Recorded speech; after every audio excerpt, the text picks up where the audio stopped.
Do you want to quickly and easily get the most information about UEFN? So stay with me. In this tutorial, I want to teach you how to create a red versus blue map and understand all its details. Before we start, if you're interested in this content, give us a thumbs up, hit subscribe, and join our newsletter for exclusive educational tips and updates. Stay tuned for more exciting videos. First of all, we need to install UEFN, so we go to the Epic Games website. Don't forget to register first. From the download section, we download the Epic Games launcher. Now I open the launcher itself, and in this launcher, you can access all Epic Games products like games and Unreal Engine itself. To download UEFN, search for UEFN. Since I have downloaded it before, it shows the In Library option, but for you it will show the Get option. So click on Get and download it from the library. You will notice that along with it, the game Fortnite will also be downloaded because UEFN's map testing is done inside Fortnite. After downloading, click Launch to open UEFN. Okay, now it's time for the software tutorial, so take a deep breath and let's start the fun part. After passing the first page, we reach the project browser section. In my projects section, you will see the projects you have previously created and 3 other sections, which are the templates of the software itself that you can use to create a project. I click on blank under the Island Templates section to make our new project of this type. From this section, you can choose the storage location of your project. Here, you can also consider a name for your project. I name it Tutorial. You see that Unreal Revision Control is active by default. Let it stay active because it helps us save different versions of the map and is a great help in teamwork. You can also create a team and assign the project to the team from this section. Now, I hit Create and wait for the project to be created. This is the software environment, which consists of different sections: menus, viewport, outliner section, which includes a list of objects inside the scene and helps us to organize the project and select objects more easily in crowded projects. We can see the settings for each object in the Details section. The Verse Explorer section is where we see the files related to verse coding, which is not relevant to this tutorial and will be discussed in other tutorials. The Snapshot History section is related to the different versions that we can save with the help of Unreal Revision Control, and it shows them here, which I will explain further later. From this section, we can open the content drawer, which is one of the important parts of the software. Also, using the shortcut Ctrl plus space, we can access it. I can click Dock in Layout to keep this window open. Most of the files we will need are located in the Fortnite folder, and the files we create should be made in a folder with the project's name. For example, I can click on Add, then New Folder, and name it Mesh. Now I go to the viewport to talk about navigation. To rotate the camera around, we can use right-click drag. For panning, we can use middle mouse drag. For zooming, we can use the scroll wheel on the mouse. Another method is selecting an object and pressing F to focus the camera on it. Then, we can rotate around it using Alt plus left click plus drag, and zoom in on it using Alt plus right click plus drag. You can also use the W, A, S, and D keys to navigate in the map environment, just like in games. Hold down the right click and use these keys to move around the map. Now hold down the right click, press E to move the camera up, and press Q to move the camera down. This is about navigation. Now I select an object and press W. This activates the Move tool, and you can move the object along the X, Z, and Y axis by grabbing these handles. If you position it between 2 axes, you can move the object within a 2D plane. Now I press E to see the Rotate tool. You can see how it works. This is the Scale tool, which works with the shortcut R, and you can see how it works. If you look at the top of the viewport, you can access the Move, Rotate, and Scale tools from here. If you go into the Rotate mode, you can see that Snap is active. Snap can be controlled for all 3 tools: Location Snap, Rotation Snap, and Scale Snap. For example, if I set Location Snap to 64, you can see that the object moves in specific units. Now, let's test rotation. I can set the snap to 10 degrees and rotate it. Now I can turn it off and try it out. Here is the scale snap and you can see the result. Use this section to set the camera movement speed. For example, if you increase it, you can easily move around in large projects, or decrease it as needed to move smoothly in the environment. If you rotate the middle mouse button during movement, you can increase or decrease the speed. I want to talk a little about the Add to Project section, which includes some of the things we need, such as shapes like cubes or light.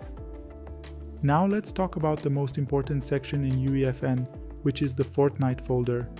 The device folder is very important because without coding, you can design game logic using this section. For example, in the AI folder, you can see the guard spawner. To bring any object into the map, drag it from the content drawer into the map. The guard spawner adds some artificial intelligence forces to your game, which you can specify as members or enemies of a team. Another example of device is to bring environmental traps from the trap folder into your map. These devices are used for high-speed jumping in the game. We will talk more about devices in tutorials.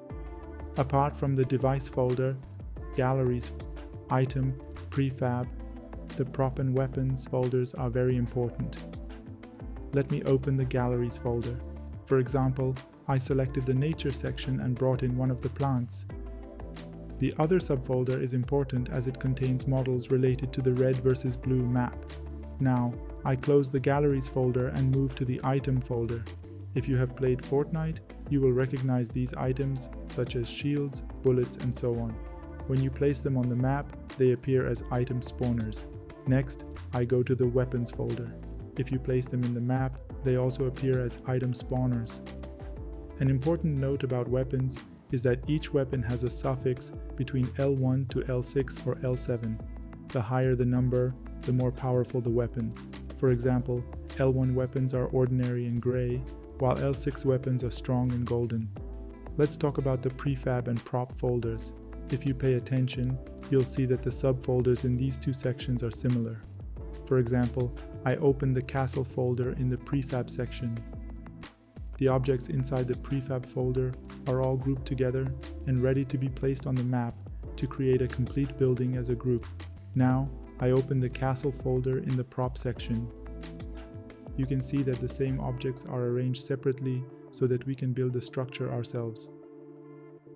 This concludes the general explanation of UEFN. Now, let's clean up the environment and start building the map I promised you. I select extra objects and press delete on the keyboard to remove them. The island setting is an important device for us, so we leave it there. The first step in creating the red versus blue map is to build our environment.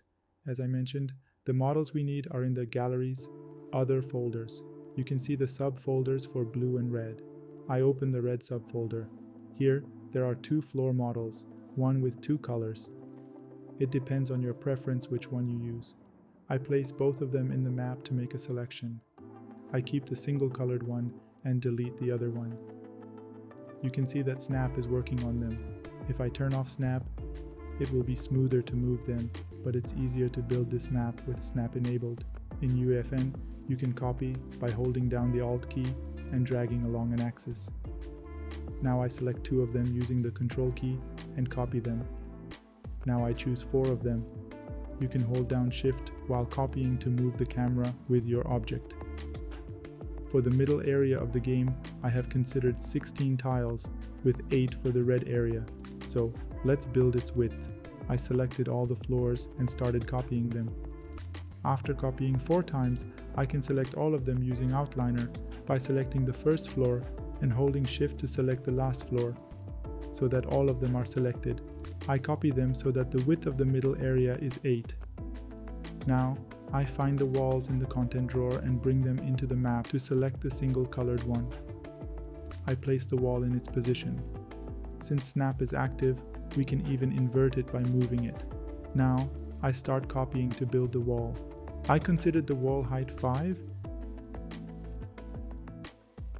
and built the front wall and the wall on the base side.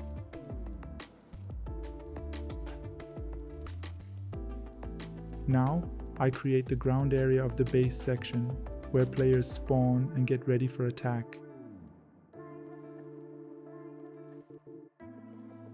Then I built the base walls and used floors to create a ceiling.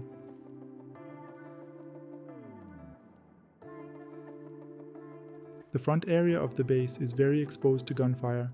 I want to use these windowed walls to create an obstacle. Now I will complete this area with a slope. The initial model of the red part is almost ready. You can add any complexity to your map according to your tastes. Now that we have all these objects, how can we organize them in the outliner? I can select all the models related to the ground and walls, create a folder using this button and place all the selected objects inside it. I click on it to rename it and name it Red. Let's complete the red part of the base. We prepare everything for one team as much as possible and then copy the whole section for the blue team. However, if something is left out, it's okay. We can add it later for each team. Now it's time to create player spawners. Select the device folder and search for the word spawner in the search section. I throw the player spawner into the map. First, I do its settings from the details section, then I copy it as many times as needed. I put it in team index mode from the team section and set its number to 1, meaning this player is in team 1. Note that we will define team 1 as the red team later. If you have experience playing Fortnite itself, you know that players are always placed on another map called Island Start before player number reaches a certain limit and the main game starts. This option determines whether this is the island start or not, which we know is not, so I turn it off. Later, we will create a section for the island to start. Because I don't want the spawners to be seen in the game, I turn off visible in-game.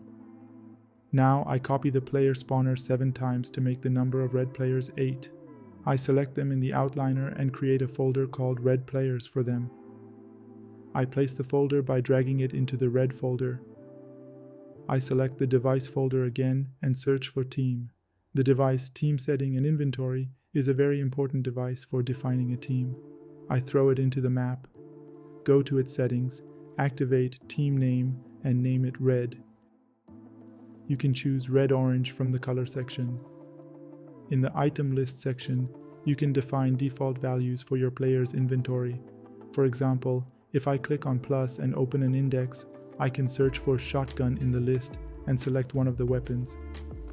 This way, each player has this weapon as soon as they spawn. I delete it, but you can use it if you want. Now in the team section, we have to select team index and set it to 1 so that the game recognizes team 1 as the red team. Now I bring the vending machine from the device folder and item section into the map. Surely you have seen these in the game. In its settings, you can set it to give objects in exchange for gold to players in-game, but I put it on wood, and since wood is infinite, it doesn't cost players anything. In the model section you can change its appearance. I put it on modern. By clicking on plus in the item list, I can define an item inside the vending machine. For example, I search for shield. I create 2 more items and set one on apple and one on bullet. You can put anything you want. I copy 3 of them for the other side. Now it's time for weapons. First, let's create its shelf using models from the props and imposter folders.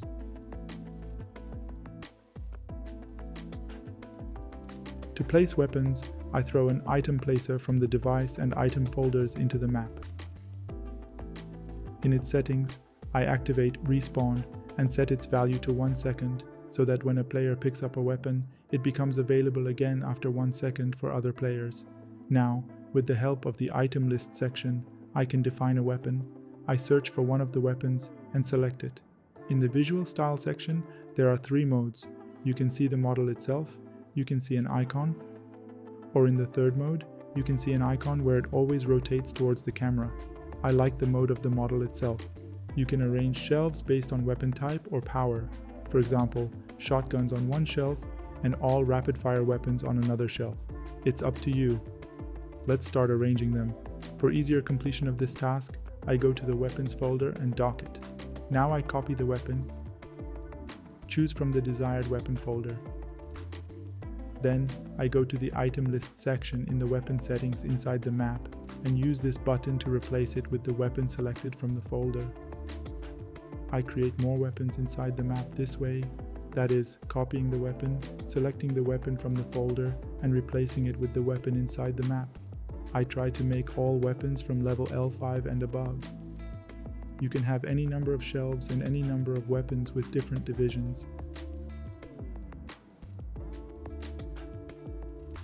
Now I want to make our gameplay more exciting, so I go to the device section and add movement modular from the traversal folder to the map.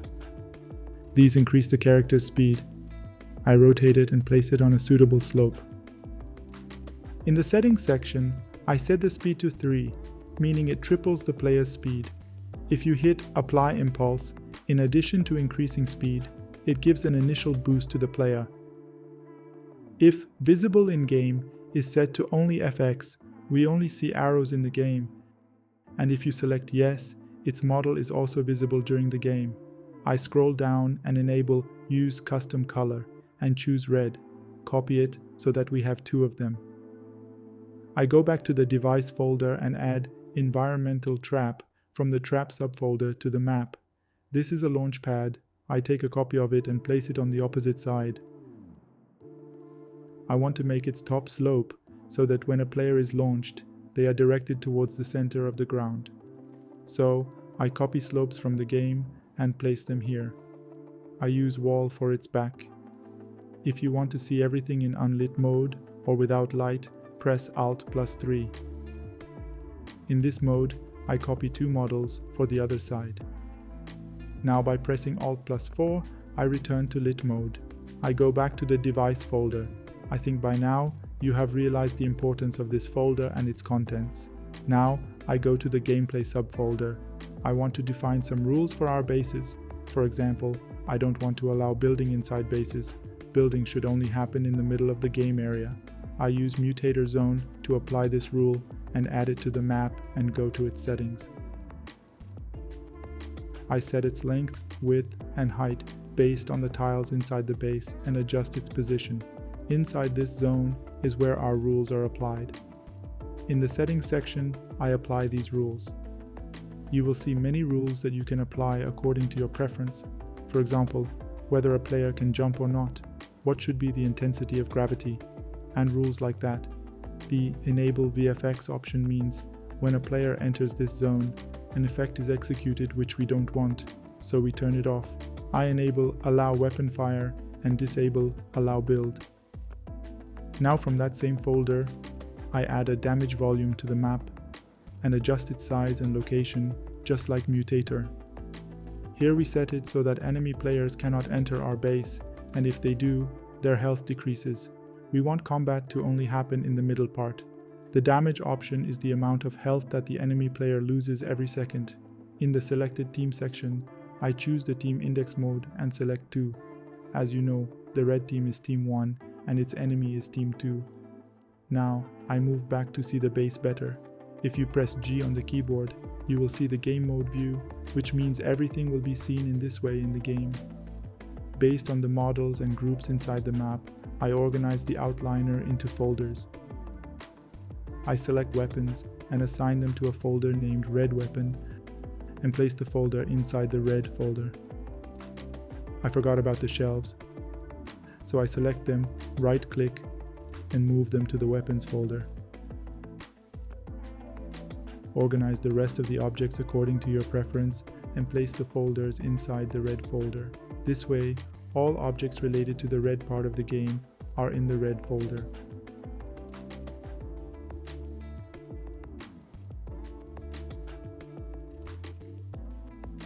This is my folder structure.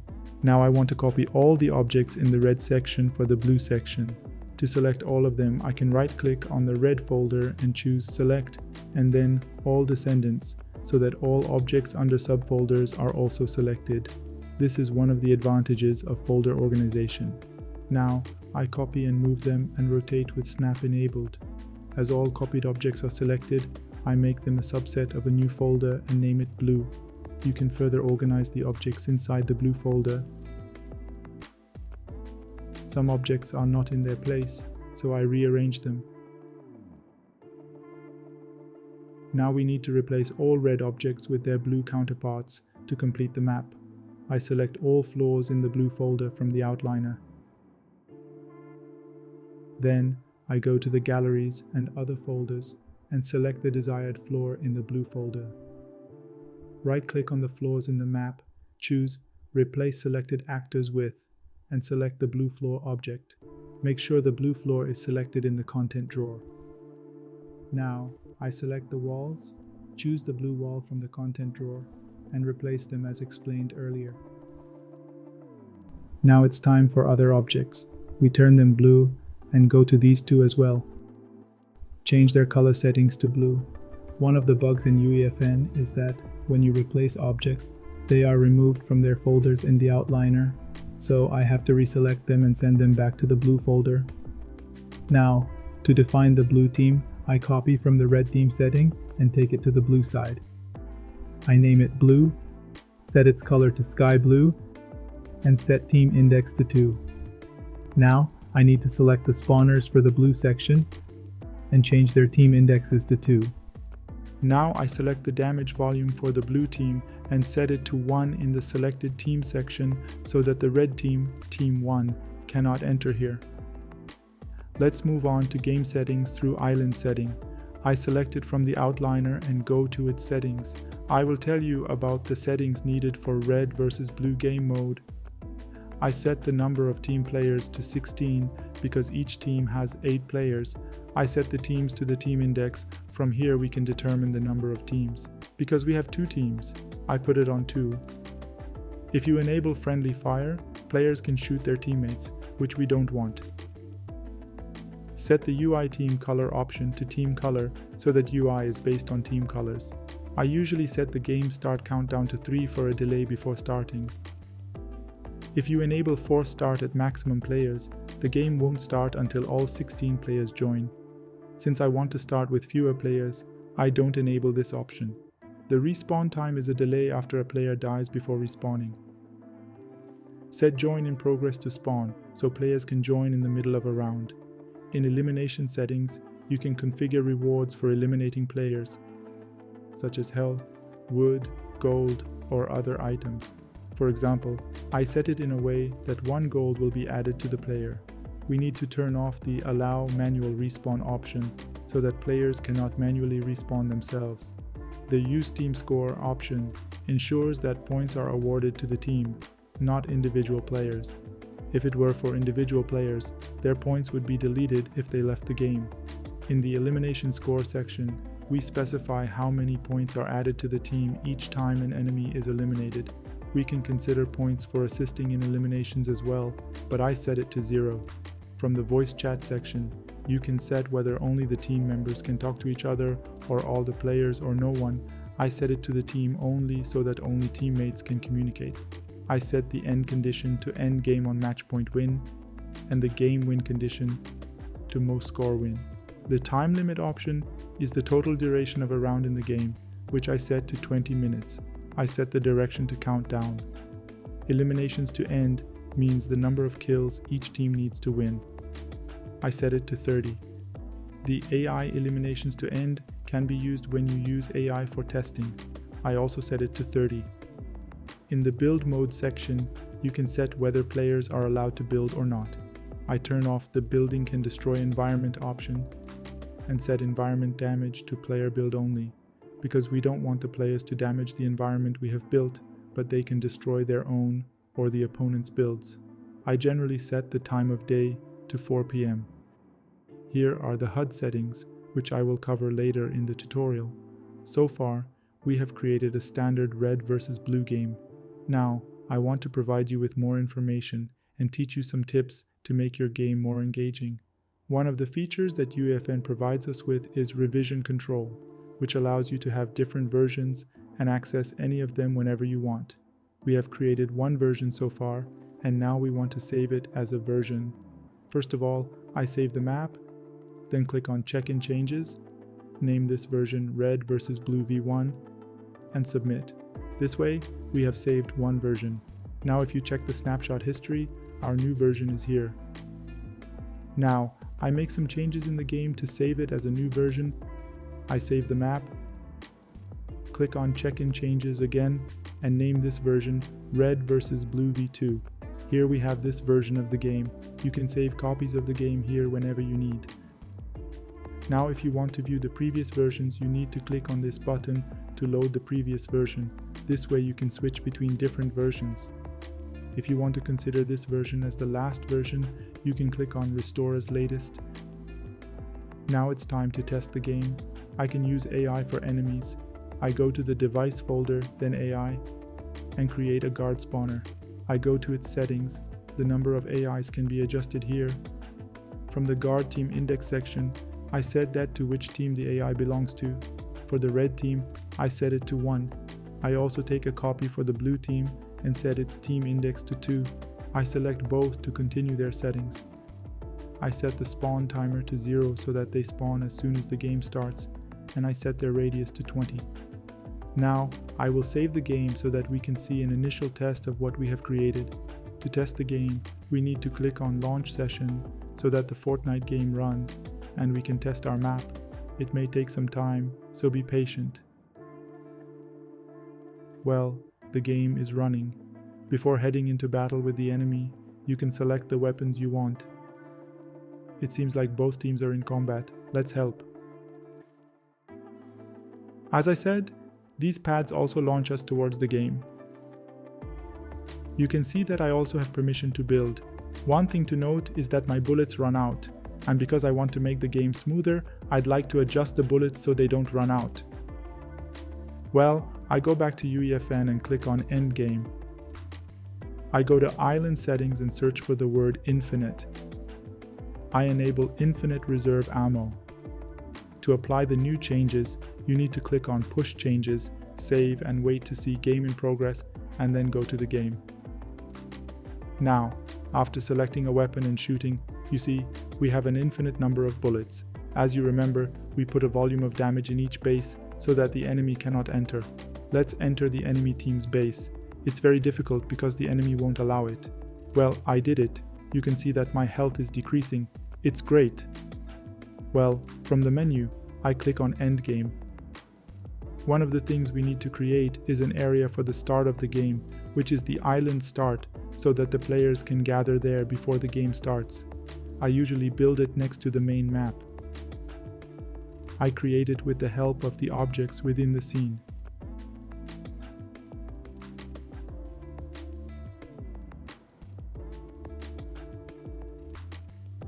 Well, our environment is ready.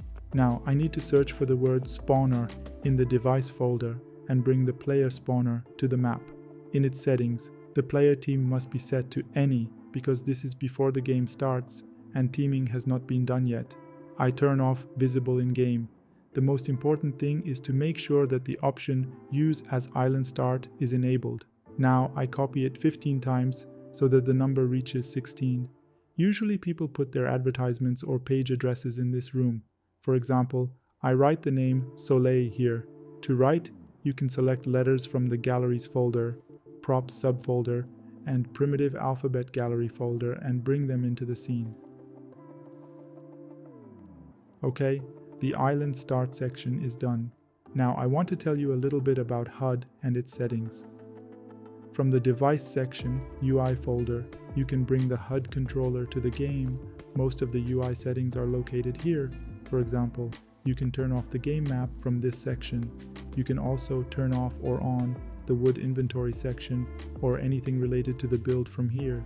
I won't make any changes in these areas. I just wanted to show you where you can access these options.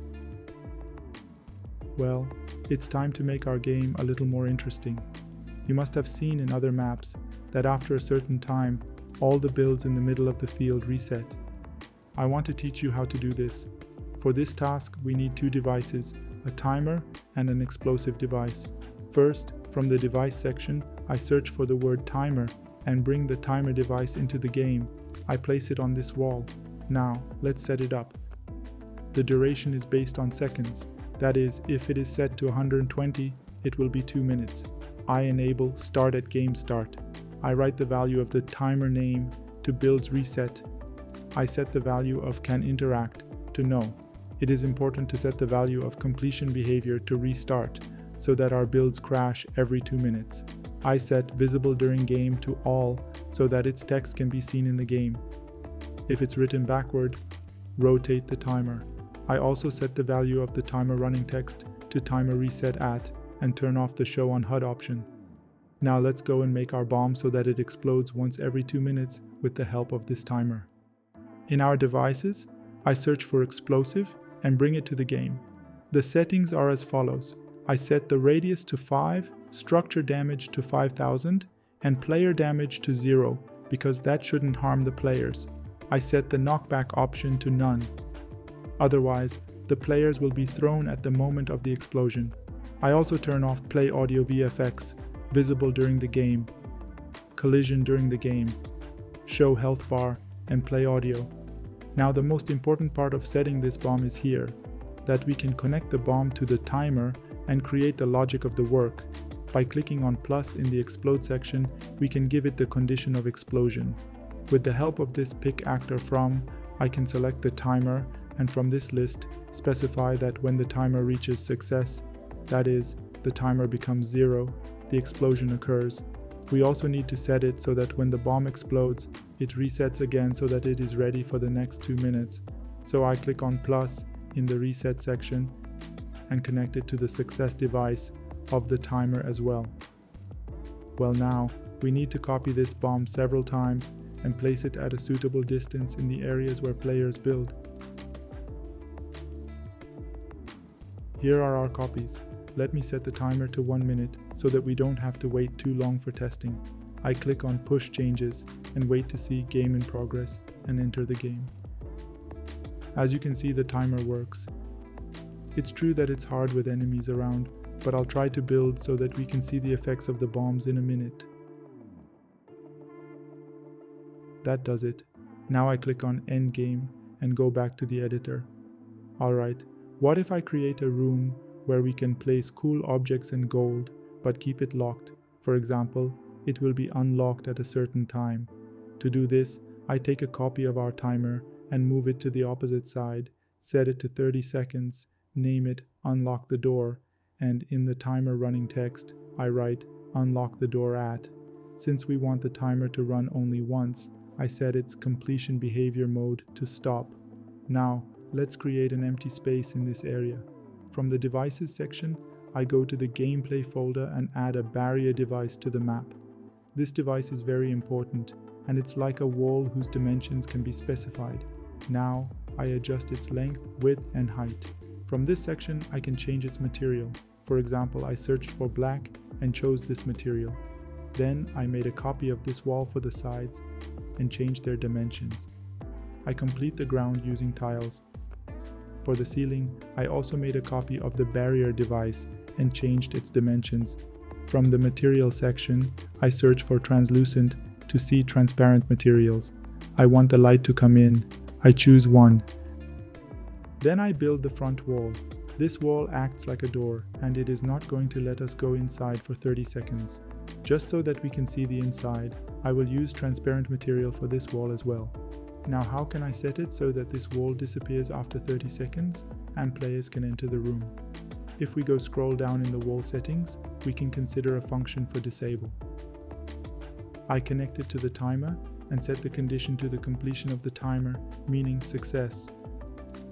Now let's fill it with nifty items. From the device folder, I go to the vehicle section and place some cars here.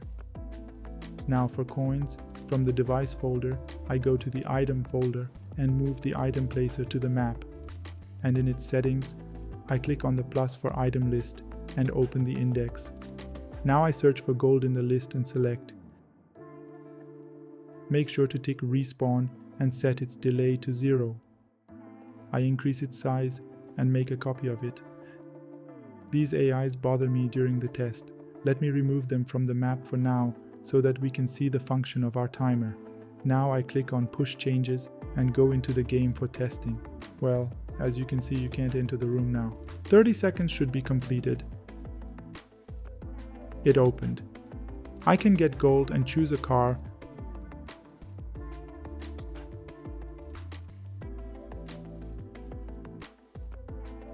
Let's test the build reset again.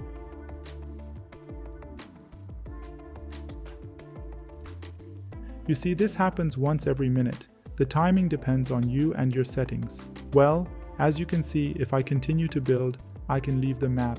I need to create some hidden walls or collisions around the map to prevent players from doing this.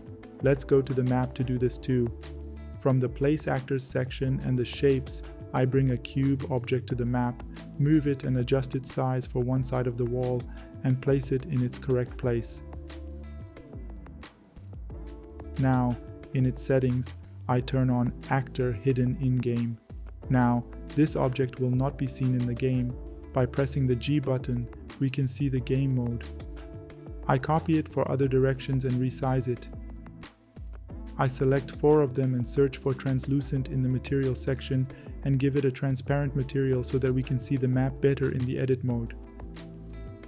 Now I create a ceiling so that the player does not exceed this height. Now that my map is ready, it's time to publish the map. Know that to be able to publish a map, you must first fill out an enrollment form on the Fortnite Creative Portal website. Assuming you have done this before, I will teach you how to publish the map. To publish, you must click Upload to Private Version in the project section. But the point here is that for the first time, it's better to click on Launch Memory Calculation. This will automatically calculate the memory usage of the game and publish the game as private. I'm doing this now. Our private version has been uploaded, and this is our game code. Here goes the memory calculation stage, and this is the final result. You can see that our map occupies 32 megabytes of memory. We are only allowed to use up to 100 megabytes. After this, to publish private versions, you can use Upload to Private Version. Now, if you are sure about your game, you can go to the website, select your project from the Projects section, and click on Publish under the Private Versions tab. By the way, comment your game code under this tutorial so that I and others can enjoy the map you've created. Don't forget to like and subscribe. I have very useful tutorials about Fortnite that you can get. For more information, visit my website.